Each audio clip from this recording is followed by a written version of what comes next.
What's up guys, Saf here on supersaf TV, and we finally got them in the house. The iPhone 12 and the iPhone 12 Pro. Nice and early, supersaf style, one of the first videos in the world, so a thumbs up for your boy would be appreciated.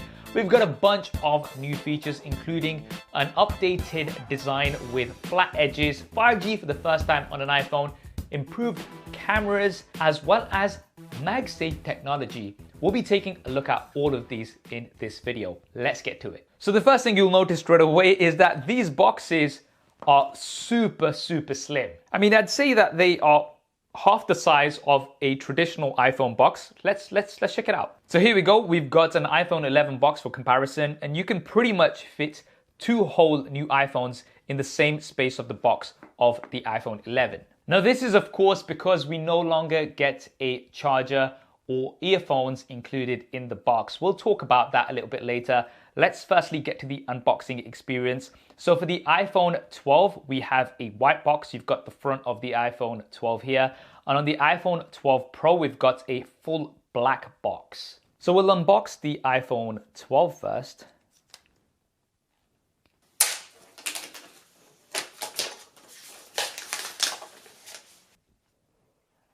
And there we go, guys. This is the blue version. This is the one that I wanted to check out. Absolutely love that color. We're gonna put this to the side and then check out the iPhone 12 Pro.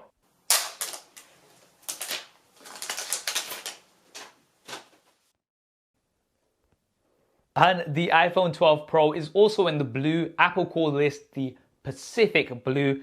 And I'm really digging this because this has a matte finish, whereas we've got a glossy finish on the iPhone 12.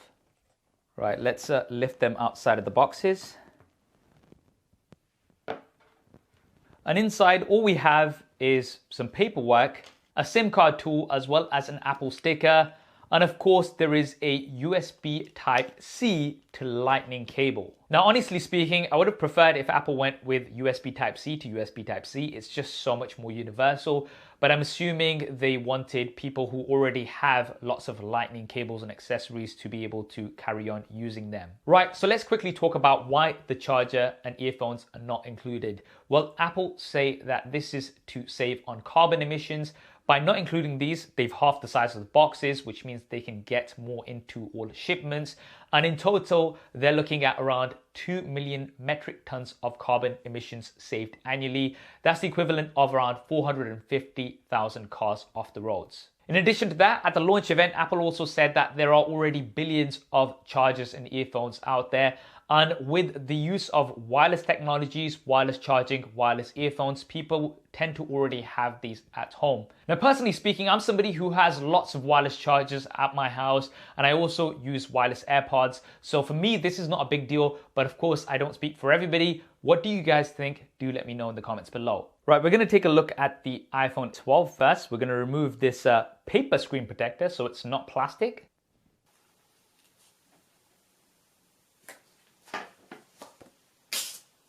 Whoops. And also the iPhone 12 Pro.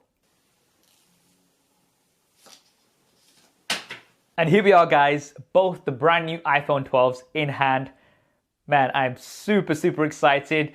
The flat edges, love the flat edges. Definitely gives me the iPhone 4 and 5 vibes, which I was a big fan of. Personally, some of my favorite looking iPhones in the past. And what's interesting is that both of these iPhones are exactly the same size. However, the iPhone 12 Pro does weigh a little bit more compared to the iPhone 12. And that is because we've got a surgical grade stainless steel frame, whereas we've got an aluminium frame on the iPhone 12. And the contrast is really interesting because the back glass of the iPhone 12 is glossy with a matte finish for the frame. And for the iPhone 12, we've got a matte finish for the back glass with a glossy finish for the frame. Now, one thing straight away that I'm super glad about being here in the UK is that we've got none of those labels that are usually here towards the bottom. Apple has now actually moved these to the side on the frame, and they are much less obvious. I'm so glad about this. Now you can see here that I've gone with the blue versions, which are the new colors, and I think look really good. But the iPhone 12 is available in 5 color options. We've got the blue, there's a green, black, white, as well as a product red. And the iPhone 12 Pro, I've got in this Pacific blue, but this is also available in a silver, graphite, as well as a gold. And the gold version looks really, really good, especially because of the stainless steel frame. Now, all of the new iPhones are IP68 water and dust resistant, but they are much more water and dust resistant compared to other devices, which are usually rated for up to 2 meters. These are rated up to 6 meters deep for 30 minutes, which is definitely quite impressive. Now, for the back glass, Apple has said on their website that this is the toughest glass on a smartphone, so it should be pretty durable. But if you do want to be safe and put this in a case like I normally do, then you might want to pick up a case from our video sponsor Spigen. You guys know that I've personally been using Spigen cases for the longest time, way before I ever worked with them, and they make some amazing quality cases. My personal favorite has always been the Liquid Air, which is the perfect balance between size and protection. But they've got many options for everybody. If you want to show off your shiny new iPhone but still protect it, then I'd recommend the Ultra Hybrid, which is a clear case. If you want to pick up a case from Spigen, then I'll leave some links down below. Now let's move over to the front, and here is what Apple call ceramic shield. They don't even call this glass because it's supposed to be tougher than any other smartphone display out there, with 4 times improved drop performance. Now, I'm not going to do drop tests. That's not what I do here on the channel, but I'm sure there's going to be lots of others that are going to do that. And now let's look at the displays. So we've got 6.1-inch displays on both devices, and they are almost identical. Super Retina XDR with a 2,000,000:1 contrast ratio. Now, these are 60 Hz displays. Unfortunately, we do not have 120 Hz this year. However, the displays have been improved, especially on the iPhone 12 compared to the iPhone 11. So gone is LCD, and all of the new iPhone 12s do have OLED technology, which means colors are much more vibrant and things really do pop. We've also got an improved resolution on the iPhone 12 compared to the iPhone 11. So with that higher PPI, details are also a lot sharper. So there is a big improvement going from the iPhone 11 to the iPhone 12 compared to going from the iPhone 11 Pro to the iPhone 12 Pro. Now, the displays between the iPhone 12 and the iPhone 12 Pro are almost the same. You can see that we've got a uniform bezel around with the notch, and both also have a peak brightness of 1200 nits when you're watching HDR content. However, there is a small difference that I have noticed on the Apple website, and that is that the iPhone 12 Pro does have a max brightness for regular conditions up to 800 nits, whereas the iPhone 12 has a max brightness of around 625 nits. So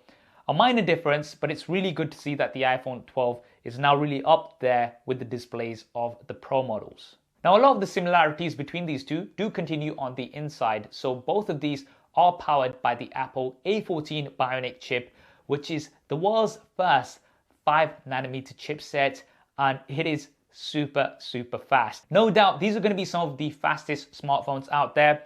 In terms of the difference between these two, as far as I know, the iPhone 12 Pro does have more RAM. And although on the day-to-day you might not notice this too much, the iPhone 12 is going to be better overall for multitasking. Now, these are also the first iPhones with 5G. So Apple is now finally joining the 5G race. And this is going to mean super fast speeds.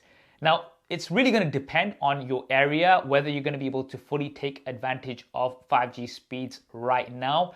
But I think from Apple's point of view, it's more about future-proofing. People usually buy an iPhone and keep it for many, many years, which is why the A14 is going to be great for that. But also by having 5G, it's going to mean that even if you can't take advantage of those speeds tomorrow, you will be able to take advantage of those speeds in, say, a year's time. Both devices, of course, come with iOS 14 out of the box with all of the new features, including widgets.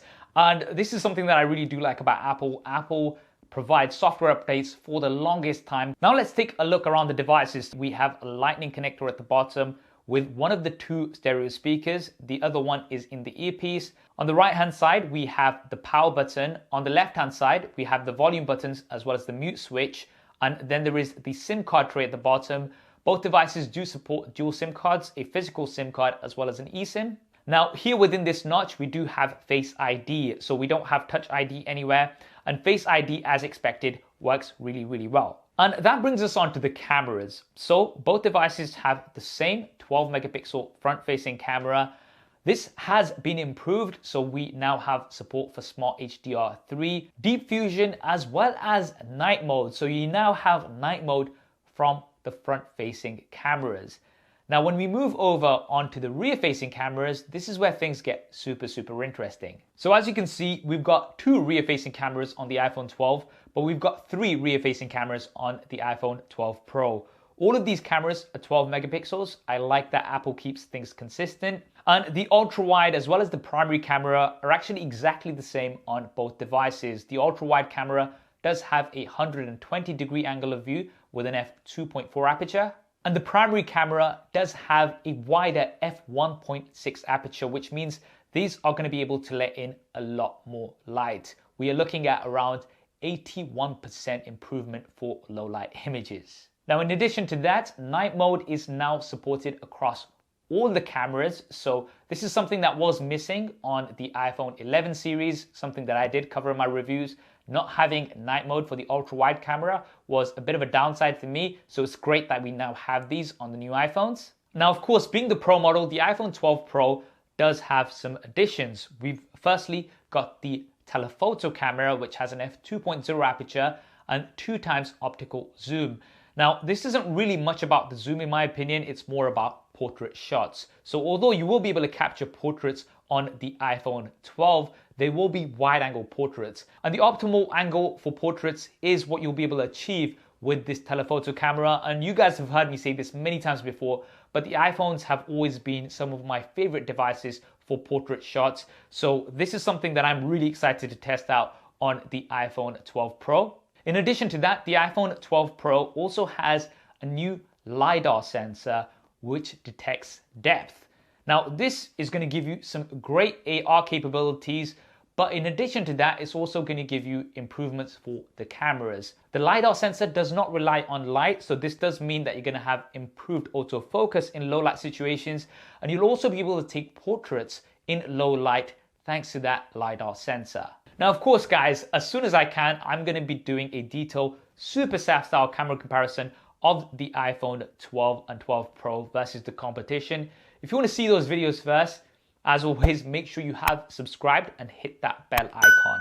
Also, let me know down in the comments below which smartphone you'd like me to compare the iPhone 12 Pro to first. Now, of course, the improvements don't stop there. We've also got improvements for video. You've heard me say many times before that the iPhones record the best quality video on any smartphone, and Apple has now taken this even further. These are the first cameras, not even smartphones, the first cameras to support 4K 10-bit HDR with Dolby Vision, which is absolutely insane. Now, being the Pro model, you do have 4K HDR with Dolby Vision at up to 60 frames a second on the 12 Pro. The iPhone 12 still supports this, but only up to 30 frames a second. Now, there is also going to be Apple Pro RAW coming to the Pro models later on. We're not sure exactly when, and this will allow you to capture raw images on the iPhones with all of that computational photography goodness that you get with regular photos.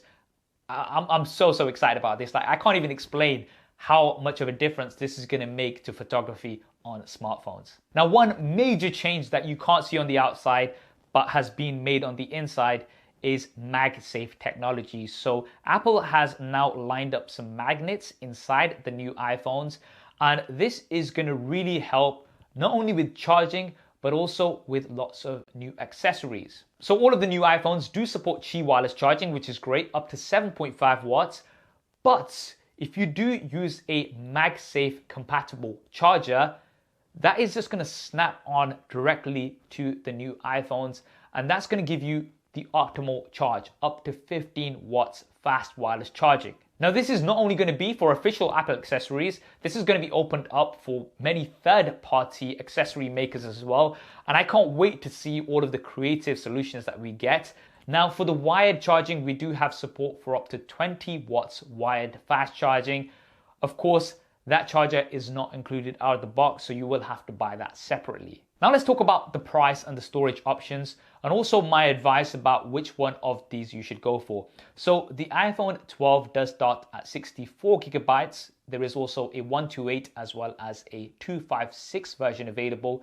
The iPhone 12 Pro starts at double the storage with 128 as a base, then a 256 as well as a 512 gigabyte version available. The iPhone 12 starts at around £800 or $800. The iPhone 12 Pro starts at £1,000 or $1,000. Now in the UK, the iPhone 12 Pro is actually coming in at a lower price compared to what the iPhone 11 Pro came in at last year, with double the storage. So that might make up for the fact that you don't get the charger and earphones included. But the iPhone 12 does come in around £70 more compared to what the iPhone 11 came in at last year. But you are getting that improved display, almost the same as the Pro model, as well as 5G and all of those other improvements. Firstly, if you are thinking of getting the iPhone 12, my advice straight away would be get at least the 128 gigabyte version. You're going to be taking lots of videos and photos, and you're going to be using this potentially for a long time, and you're really going to appreciate that extra storage, which is only going to cost you either £50 or $50 more compared to the 64 gigabyte version. Now, if we do compare the iPhone 12 with 128 gigabytes to the iPhone 12 Pro, like for like 128 gigabytes, then you will be paying around £150 or $150 more for the iPhone 12 Pro. Is it worth spending that extra money? Well, let me break down what you're getting. So you're getting a more premium build with that stainless steel frame. You're getting a slightly better display, only slightly. You're getting more RAM for multitasking, but most importantly, it is the camera improvements that you're getting on the iPhone 12 Pro. That telephoto camera alone, in my opinion, is worth getting for those portrait shots. You've got the LiDAR sensor, which is not only going to help with photography, but also for AR, and features like Dolby Vision at 60 frames a second versus 30 frames a second, as well as Apple Pro RAW, which is going to be coming later on. Now, if those things that I've mentioned are not important to you, then the iPhone 12 might be the better option for you. But if they are important to you, then £150 more will get you all of those features in the shape of the iPhone 12 Pro. Now, if you want even further features for the cameras, such as the sensor shift OIS, the better telephoto camera, as well as the larger sensor for the primary camera, then you might want to hold back a little bit and wait for the iPhone 12 Pro Max, which is going to be coming in November. And if you're thinking you want a smaller, more compact phone with pretty much all of the features of the iPhone 12, then you might also want to wait till November when the iPhone 12 mini is out. Now, of course, as soon as those are out, I'm going to be doing lots of coverage with those devices. If you want to see all of that first, as well as lots more iPhone 12 and 12 Pro content here on the channel, then be sure to subscribe and hit that bell icon so you don't miss it. What do you guys think of the iPhone 12 and the iPhone 12 Pro? Do drop me a comment below and let me know your thoughts. I hope you enjoyed this video and found it useful. If you did, then do hit that thumbs up button for me. It really does help me out. Thanks for watching. This is Saf on supersaf TV, and I'll see you next time.